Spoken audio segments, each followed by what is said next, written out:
السلام عليكم ورحمة الله وبركاته. وعليكم السلام.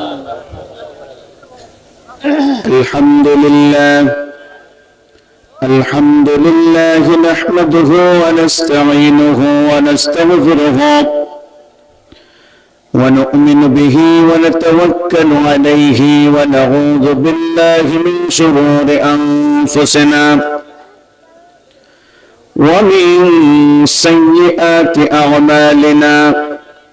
من يهدي الله فلا مضل له ومن يضلله فلا هادي له. ونشهد أن لا إله إلا الله وحده لا شريك له الذي أرسله بالحق بشيرا ونذيرا وداعيا إلى الله بإذنه وسراجا منيرا. أما بعد فقد قال الله تعالى في كلامه المجيد والفرقانه الحميد.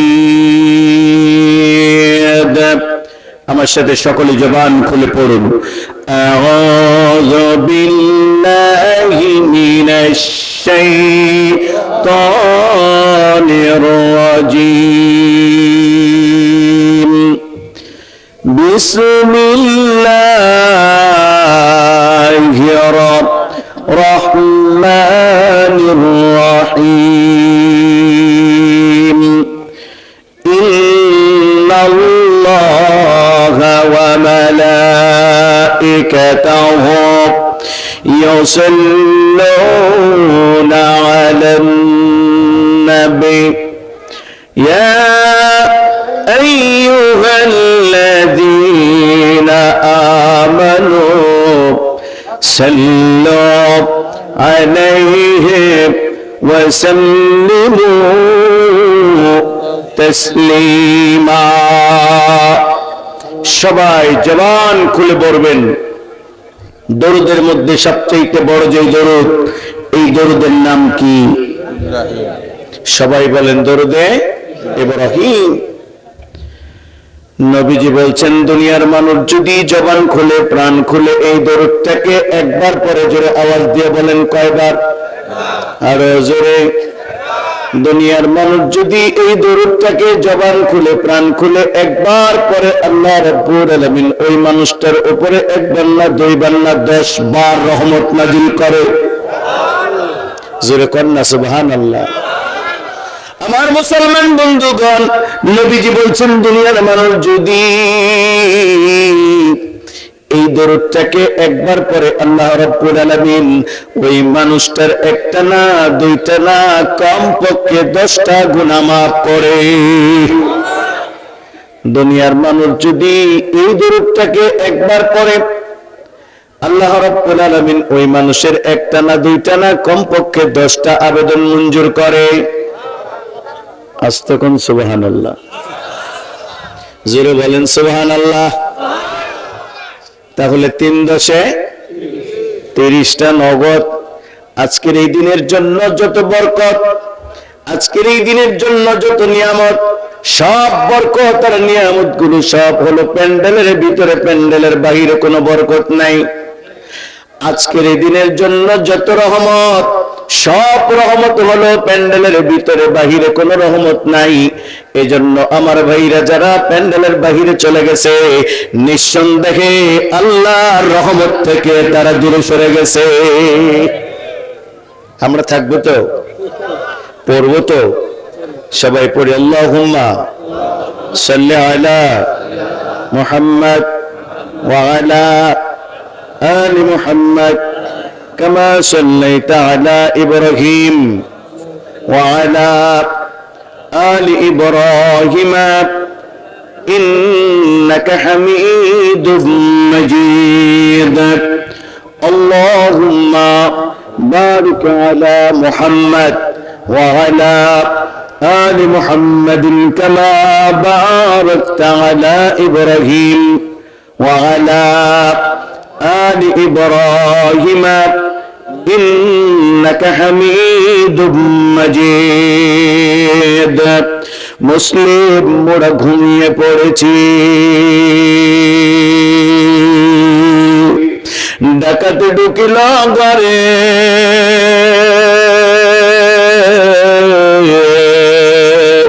মুসলিম মোরা ঘুমিয়ে পড়েছি ডাকাতে ঢুকিল ঘরে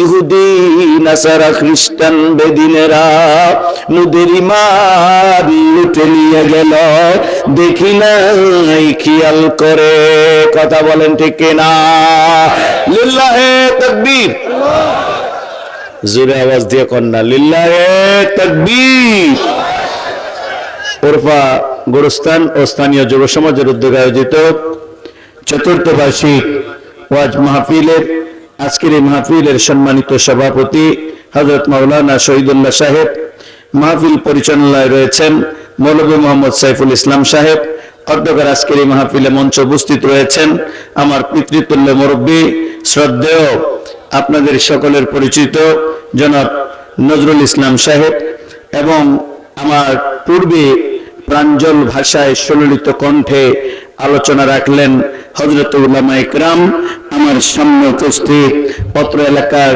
ইসলাম প্রিয় প্রাণ প্রিয় দিনী ভাইয়েরা, পর্দার অন্তরালের মা ও বোনেরা, কৃতজ্ঞতায় মস্তক অবনত করছি, শুকরিয়া জ্ঞাপন করছি সেই মহান আল্লাহ রাব্বুল ইজ্জতুল জালালের দরবারে যে মহান আল্লাহ মহান মনিব আমাদেরকে দয়া করে মেহেরবানি করে আজকের এই জান্নাতের বাগানে আসার এবং বসার তৌফিক দান করেছেন। আমরা যারা আসতে এবং বসতে পেরেছি খুশি না বেজার, কম না বেশি, প্রাণ খুলে শুকরিয়া জানাই, সকলে বলে আলহামদুলিল্লাহ। দরুদ ও সালাম পেশ করছি সৈয়দুল মুরসালিন রাহমাতুল্লিল আলামিন, সর্দার দু আলম, বিশ্ব মানবতার মহান লিডার, মহান কান্ডারি of all the religious personalities of the world. Muhammad sallallahu alaihi wasallam is the most successful. I believe if a man like Muhammad sallallahu alaihi wasallam were to assume the dictatorship of the modern world, he could success in solving its problem in a way that could meet peace and happiness.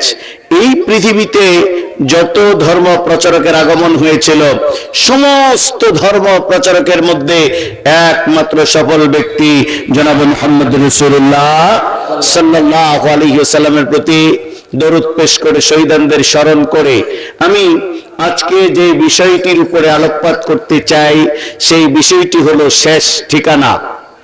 আলোচনা বিষয় হলো, আজকের আলোচ্য বিষয় হলো শেষ ঠিকানা। তো শেষ ঠিকানা নিয়ে আমি আপনাদের সামনে বিষয় ভিত্তিক কিছু আলোকপাত করব ইনশাআল্লাহ। আমরা সকলে পড়ি রব্বানা লাকাল হামদ হামদান কাসীরান তাইয়িবান মুবারাকান ফীহি কামা ইয়ানবাগী লিজালালি ওয়াজহিক ওয়া আযীমি সুলতানিক। আমার বিষয়ভিত্তিক আলোচনা শুরু করার আগে একটু সতর্কতা দিচ্ছি। দৃষ্টি আকর্ষণ, আল্লাহ পাক দৃষ্টি আকর্ষণ করেছিলেন জামানার পয়গম্বর মুসা নবীকে। সাধারণ কোন মানুষ নয়, মুসা নবীকে দৃষ্টি আকর্ষণ করে আল্লাহ পাক বলছেন ওয়া আনাখতারতুক, I have chosen you, আমি তোমারে পছন্দ করেছি, মনোনীত করেছি। ফাস্তামি', listen with attention, মনোযোগ দিয়ে কান পেতে শোনো। কি শুনবা? দেন টু দ্য ইন্সপাইরেশন লিবা ইউহা, ওহির কথা। জোরে কোন সুবহানাল্লাহ। তাহলে বক্তাকে আল্লাহ, জোরে কোন বক্তাকে, শ্রোতাকে জোরে কোন মুসা নবী। বক্তা আল্লাহ, শ্রোতা মুসা নবী। তো বক্তব্য আল্লাহ দেওয়ার আগে মুসা নবীর দৃষ্টি আকর্ষণ করে বলছেন আমি তোমারে পছন্দ করেছি, অতএব মনোযোগ দিয়ে কান পেতে কথাগুলো শোনো। ইচ্ছা করলেই আগামীকালকে এখানে এম ইউসুফ আলী নুরীকে হাজির করতে পারবেন না, ঠিক কিনা? গতকালকেও পারেন নাই, ঠিক কিনা? তার মানে আজকে যেহেতু আসছি, এটা আমার ইচ্ছায় না, কে আনছে? আল্লাহ পাক দয়া করে মেহেরবানি করে যেহেতু এনেছেন, অতএব আপনাদেরকে বিষয়ভিত্তিক কিছু কথা বলতে চাই। সেজন্য সর্বপ্রথম মনোযোগের দরকার। দৃষ্টি আকর্ষণ করছি। 1, 2, নবীজি বলছে এগুলো জ্ঞান অর্জন করার জন্য অন্যতম মাধ্যম। জ্ঞান অর্জন করার জন্য অন্যতম মাধ্যম। নবীজি বলছেন এই ধরনের অনুষ্ঠানে যেখানে জ্ঞান বিতরণ করা হয়, যেখানে জ্ঞান শেখানো হয়, কোরআন হাদিস নিয়ে আলোচনা করা হয়, আল্লাহর নবী বলছেন ওই জায়গাটা হলো জান্নাতের বাগান। সুবহানাল্লাহ, বাড়ি গিয়ে কইবেন, জোরে কোন সুবহানাল্লাহ। তিরমিজি শরীফের হাদিস 2320, আল্লাহর নবী বিশ্ব নবী বলছেন এই ধরনের জান্নাতের বাগানে যারা আলোচনা শুনতে যাবে, এই ধরনের জান্নাতের বাগানে যারা আলোচনা শুনতে যাবে, আল্লাহ সুবহানাহু ওয়া তাআলা তাদেরকে জান্নাত দান করবেন। এবার আল্লাহর নবী বলছেন মিশকাত শরীফের 2381 নম্বর হাদিস, বিশ্ব নবী বলছেন এই ধরনের জান্নাতের বাগানে যারা যাবে, ওয়াজ শুনবে, আল্লাহ সুবহানাহু ওয়া তাআলা তাদের গুনাহগুলো মাফ করবেন। এবার আসেন বুখারী শরীফ কিতাবুল ইলম অধ্যায়ের 61 নম্বর হাদিস, খুব খেয়াল করে কথাটি শুনবেন। আল্লাহর নবী বিশ্ব নবী বলছেন যেই মজলিসের ভিতরে কোরআন তেলাওয়াত করা হয়, ব্যাখ্যা করা হয়, বিশ্লেষণ করা হয়, জ্ঞান শেখানো হয়, ওই মজলিসের মধ্যে যারা যাবে, 1 নাম্বার যারা যাবে, খুব খেয়াল করে শুনবেন, 1 নাম্বার যারা যাবে, 2 নাম্বারে নবীজি বলছে ওই যাওয়ার পরে যারা ওই মজলিসের ভিতরে প্যান্ডেলের নিচে বসবে, তার মানে হলো মজলিসে আসলেই শুধু হবে না, প্যান্ডেলের বাহিরে অবস্থান করলে হবে না। বুখারী শরীফের 66 নম্বর হাদিসের মধ্যে আল্লাহর নবী বলছেন ওই মজলিসের মধ্যে যারা যাবে, 2 নম্বরে হলো প্যান্ডেলের নিচে যারা বসবে।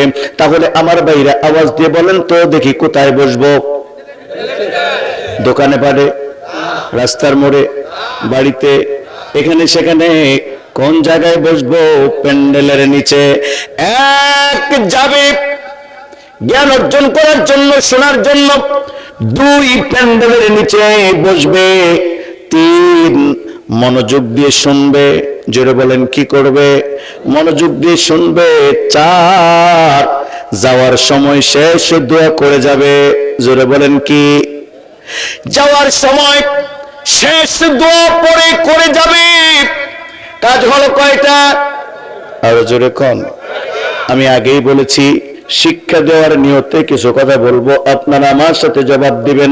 শুধু অযথা 72 গান গাওয়ার জন্য আমি স্টেজে আসি নাই, কিছু শিক্ষা দেওয়ার জন্য। 1 যাব, 2 প্যান্ডেলের নিচে বসবো, 3 মনোযোগ দিয়ে শুনবো, 4 যাওয়ার সময় দোয়া পড়ে যাব। 5 নবী বললেন এবার তার জন্য ফায়দা, লাভ। ফায়দা মানে কি? লাভ। এই 4টা কাজ যারা করবে তার জন্য 5 নাম্বার লাভ। বলে লাভটা কি? এই বান্দা যখন বাড়িতে যাবে, জোরে বলেন কোথায়? বাড়িতে গিয়ে ঘুমাইতে যাবে, বান্দা যখন বিছানায় ঘুমাইতে যাবে, আল্লাহর পক্ষ থেকে ফেরেশতা নাজিল হয়ে গিয়া এই বান্দার পাশে বসে আল্লাহর নাজিল করা ফেরেশতা বান্দার কপালটার মধ্যে হাতটা রাইখা হাত বুলায় দিয়ে বলবে, আল্লাহর বান্দা আরামে ঘুমাও। কোরআনের মজলিসে গিয়ে বসে আরামে কথাগুলো শোনার কারণে, আমার আল্লাহ শেষ দোয়া পড়ে আসার কারণে তোমার জীবনের গুনাহগুলো মাফ করে দিয়েছে। লাভ আছে না নাই? আল্লাহর ফেরেশতা কপালের মধ্যে হাত দিয়ে বলে, বান্দা আরামে ঘুমাও, আল্লাহ তোমার জীবনের গুনাহগুলো মাফ করে দিয়েছে। এত বড় নিয়ামত থাকার পরেও 1 শ্রেণীর কপাল পোড়া, হতভাগা দুর্ভাগা এই ধরনের মাহফিলের মধ্যে আসার পরে শেষ দোয়া করে যাইতে পারে না, ঠিক কিনা? আছে না নাই? এরকম কপাল পরে দুর্ভাগা হতভাগা আছে না নাই? শেষ দোয়া করে যাইতে পারে না, আগেই বিদায় হয়ে যায়, ঠিক কিনা কোন? তার মানে শেষ বরকতটা নিয়ে যাইতে পারে না। কিন্তু আমরাও আজকে নিতাম না জামুগা, কারা কারা হাত তুলি? চাইতাম না, তাই শেষ বরকতটা নিয়ে যাইতে চাই। যেহেতু আসছি বসছি, মনোযোগ দিয়ে শুনবো, ঠিক কিনা? আসছি প্যান্ডেলে নিতে বসছি, মনোযোগ দিয়ে শুনবো, শেষ দোয়া পড়ে যাব। যাওয়ার পরে এই বরকতটার থেকে বঞ্চিত হব না, কেননা জীবনে কত গুনাহ করেছি, গুনাহ থেকে বাঁচার জন্য এটাও একটা মাধ্যম। আমরা রাজি আছি তো? আমার আল্লাহ পাক পবিত্র কোরআনুল কারীমে সূরার নাম আল ইমরানের 185 নম্বর আয়াত, জোরে বলেন কত নম্বর আয়াত? 185 নম্বর আয়াত। সূরাটার নাম কি কন্ত? আল ইমরান। দেখি আলোচনা মুখস্থ হয় কিনা। সূরার নাম আল ইমরান, আয়াত নাম্বার 185। আল্লাহ পাক বলছেন, কুল্লু নাফসিন যায়িকাতুল মাউত, প্রত্যেক প্রাণীকে মৃত্যুর স্বাদ বহন করা লাগবে। যাদের জীবন আছে, যাদের প্রাণ আছে, এই জীবনওয়ালা প্রাণওয়ালা যারা আছে, সবাইকে মরণের স্বাদ বহন করা লাগবে। মরণের স্বাদ আছে, কি আছে? মরণের স্বাদ আছে।